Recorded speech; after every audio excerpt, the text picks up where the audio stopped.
All right, we've traveled in the time machine into the future after the release of Spirit Blade Dark Ritual. We're actually you've just been sitting here. Is that on? Yeah, it's on. Oh my gosh. Yeah. Sorry, we're on.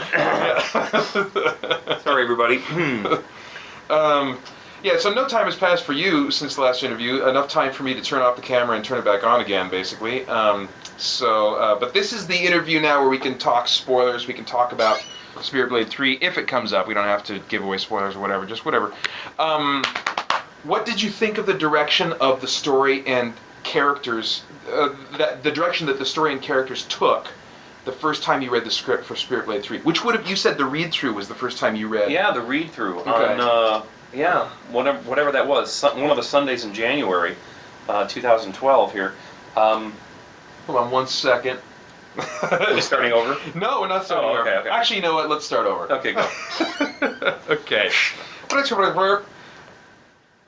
Nice. Okay. Spirit Bates, wait. Spirit Blade spoiler alert interview. Take 2. That's right. Okay. We keep the hat on, dude. Linda Carter was not the best Wonder Woman. Oh!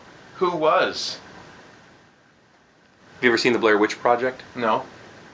Was Wonder Woman in that? Oh, that was a crazy, scary movie too. That was from a different interview, but go ahead. Okay. And now we can talk spoilers and talk about all the content, even though you are just a time traveler and you have not heard the finished product. That's true. So I'll spoil away without maybe knowing what I'm talking about. That's right. All right. So, what did you think of the direction the story and characters took? And we're saying Spirit Blade 3, and by now it has a subtitle name, Spirit Blade, blah, blah, blah, blah, blah, and I don't know what that is yet. Yeah. Because I'm a time traveler too. Mm-hmm. But so we'll just call it Spirit Blade 3.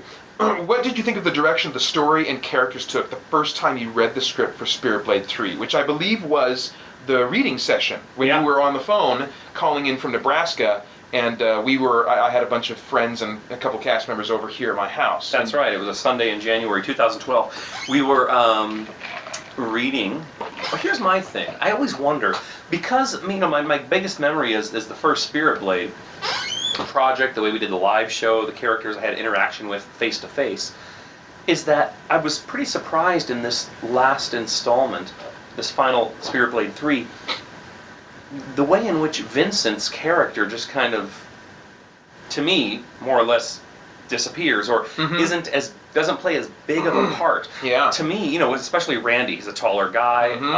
He was a larger than life character for me in the first one. Yeah. And I thought he would play a really more not integral. I mean, he's an integral part of this thing, but I don't know, prominent role. Yeah, I guess, or maybe specifically in the climax, you thought he would definitely play more, because really, in the denouement of what's happening. Because here. the first half, he's rarely with the others. That's one difference. Mm-hmm. But I mean, in Dark Ritual, we got split up too. Mm-hmm. But he's got these scenes by himself, where he's fighting Legion one-on-one and doing this crazy combat. He blows up the two buildings, the Atlantis corporate building, the Kandahar building. So he's a major catalyst in the plot, especially in the first half. But then in the climax, he doesn't serve the role that you thought he would. Mm-hmm. Yeah. Mm-hmm. Definitely. What else? What else kind of took you by surprise, or? I'm not sure if I was surprised when Raan basically, sacrificed himself and Ebony for the cause at the end, because I knew Merrick, based on, we talked about his invincibility, or his invincibility or prophecy of the 80 years or so. Yeah. So I wasn't so surprised. Obviously, he's one of the lead characters in that regard. But maybe the way in which, all right, I'm not spoiling anything. Yeah. But the way in which he and Ebony finally reconcile, or there's a little bit more openness towards the end. He gets a chance to say "I love you," and she doesn't. Yeah. Yes. Which is pretty. It's pretty alarming when you first see it or hear it, I'm sure, in the final product. Snatched right out of the audience's hands. They want that moment, and no, I refuse to give that to you. But I guess I was also alarmed as I was reading through the script and we were recording it, like, man, she just keeps turning into that assassin. Yeah. And I'm just like, dude, do you have to do it again? You know, like, hey, this is a little bit too much, Ebony. You know what I'm saying? Starting to sound like your mother. No, but yeah. So, but I think it helps build the emotion of it all. You know, the action, the sequences that happen there. I think it goes at a pretty good clip, and it paces well. I guess, Okay. with the story. What elements of the story did you kind of suspect would probably happen, if any? I mean, did you? Oh, here's one I didn't expect to happen. Okay. I didn't expect. Well, I didn't expect there to be kind of this last scene in which Raan kind of shows up again Oh yeah. and says, Like in the spirit world after he's died. Yeah. Mm-hmm. And then there's this big like, and here we go again.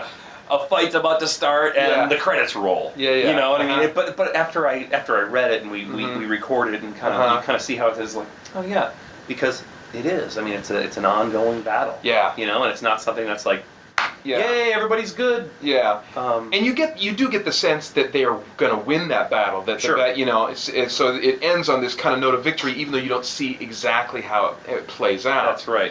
But yeah, but it is. You're right. It's this ongoing. Yeah.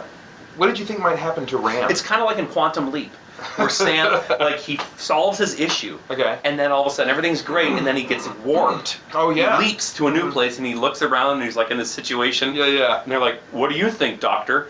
And he's holding a newborn baby, and he just goes, "Oh boy." Yeah. You know? Yeah. It's kind of like that at the end of here, where it's like something else is coming. Yeah. You know. Yeah. So I mean, which is great, smart on your part, because you can actually write, if you want, Spirit Blade 5, 4, 5, 6. If I wanted to, or I could at least return to the world of Spirit Blade.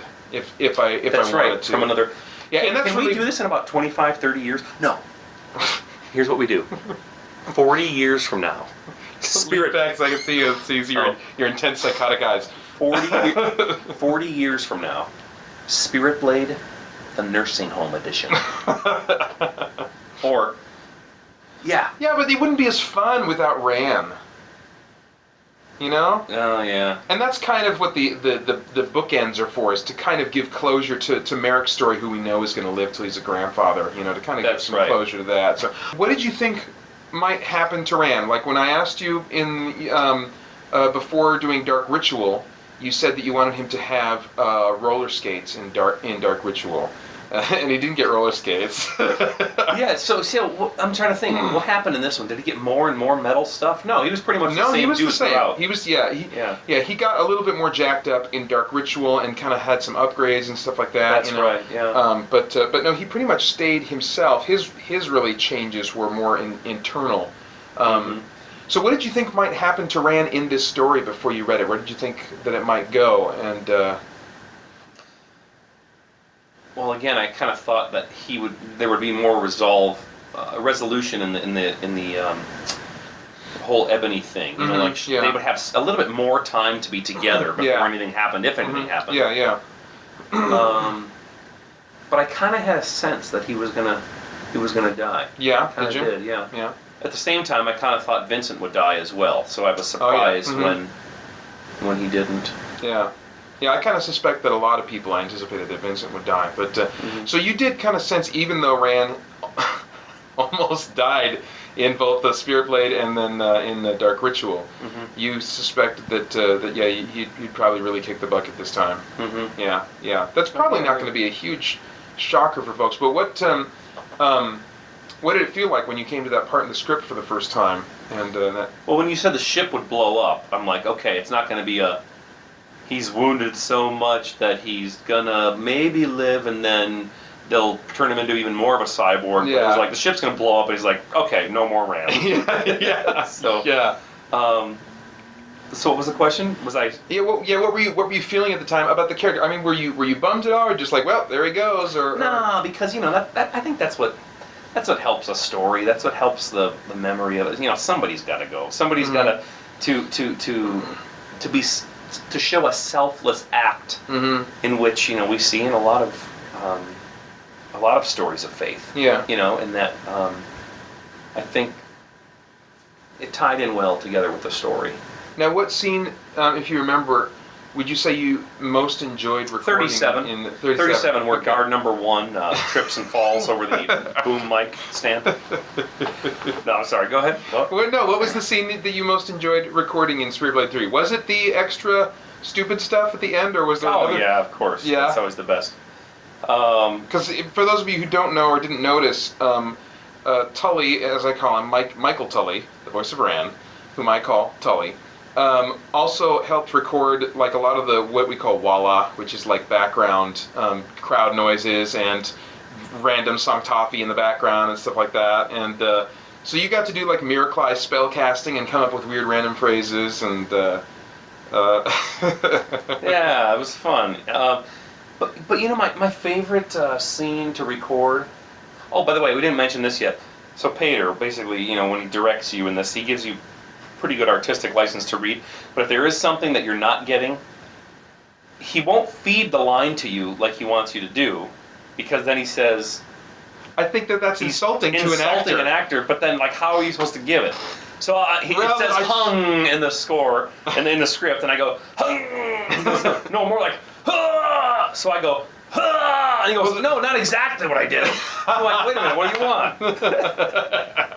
Well, the problem is with stuff like that is I read lots of comic books, and comic books, when someone's getting stabbed in the gut, it's hung, it's HNGH, you know, and I know what that means because I'm a comic book nerd, but I forget that other people aren't nerds.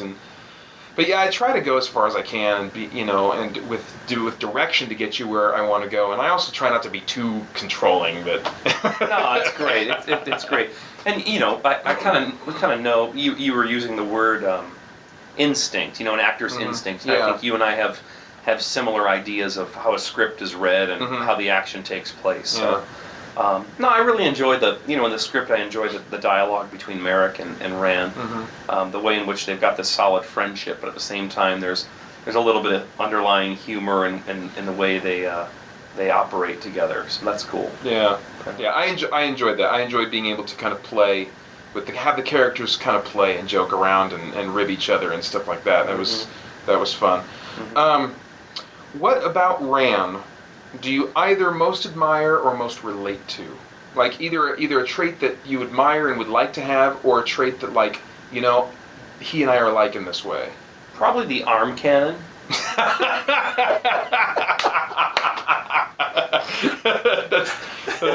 I most admire. Yeah, I most admire the arm cannon. You know, I don't know. I guess. Let me answer it this way. Yeah. One of the things I least relate to. Okay. I don't know if that's the way you put it. No, that's good. But Raan is one where he seems to he's okay to talk to Aya, right?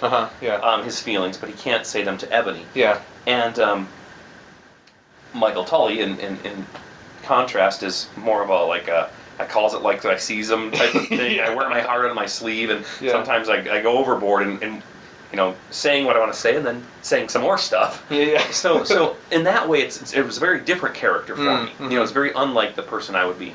Because you're used to putting it all on the table and say, "This is what I'm feeling. This is, you know." Exactly. Yeah. Exactly. And you clean up the mess later. Right.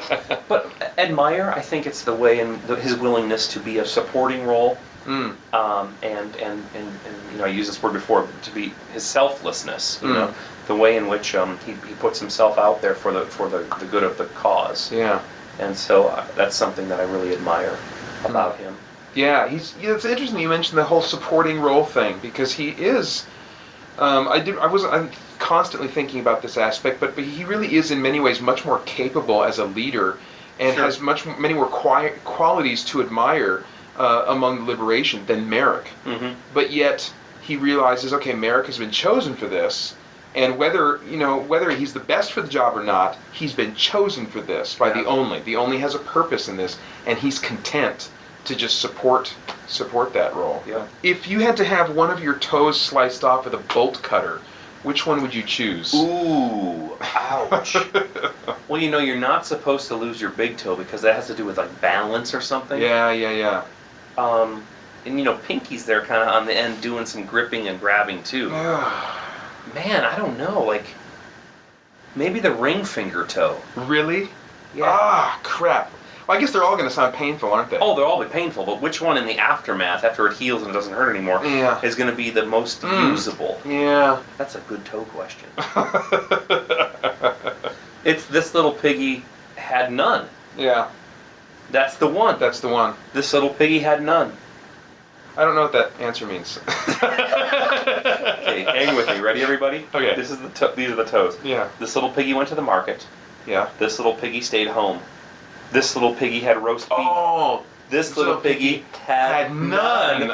This little piggy cried Wee. all the way home. Okay. Come on, so it's the one that we're had none. dads. Okay, I'm with you now. So it's this little piggy had none, and that's what I'm going for. Okay. This little toe had none. What kind of part would you be interested in doing in the future that would be different from Raan? Or just in all the possible horror, sci-fi, weird genres, what kind of character you'd be like, oh, you know what? You write this character for me, and I will totally record it.